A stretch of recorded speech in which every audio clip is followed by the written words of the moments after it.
Great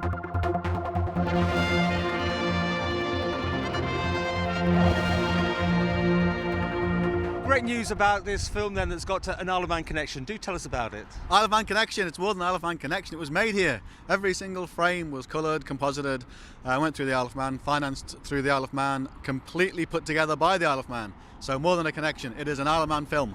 And yet probably one of the lower sort of ones that was on the horizon for most people to think of being a success. Yeah, well, we looked at it and thought, it had real awards potential, which proved to be the case. But we're absolutely delighted and thrilled.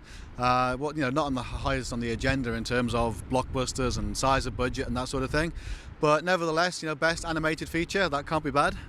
Well, we're having a look at this now, and you can see it's certainly got quality written all over it. Is this the old style of animation then? Yeah, very, very traditional, very authentic. One of the reviewers, I think, wrote that it was made in an awards factory. The music is beautiful, the animation is beautiful, the pedigree of the people behind it, just fantastic. And we're absolutely thrilled, yeah. It turned out just as beautiful as we thought it would do. Now, it's up against some stiff competition, so I'm all being the way it's looking, it's probably not going to win. Would that be fair to say that? Might be fair to say it, yeah, but would it be fair to say it was going to be nominated? And we kicked out Arthur Christmas, Cars 2, yeah.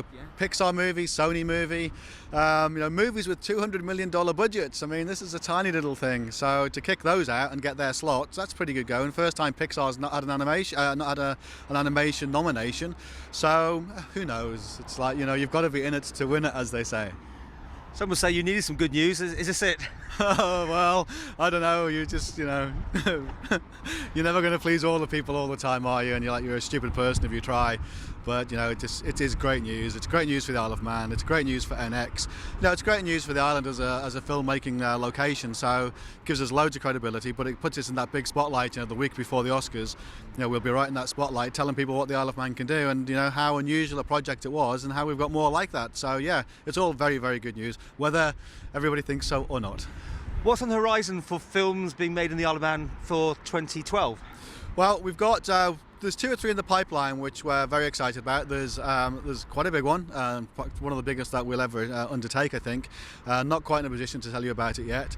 We're just finishing up a movie called Honor, which was Paddy Considine movie, so we're in post-production on that and hope to see the first cut at the end of the month. And then there's another 1 or 2 smaller projects around, but of course we're right in the middle of the big review at the moment, which is looking at the film industry on the Isle of Man, and hopefully we're going to have some fantastic news that comes out of that review. So watch this space. It's all exciting stuff, and everybody's moving forward and doing their level best.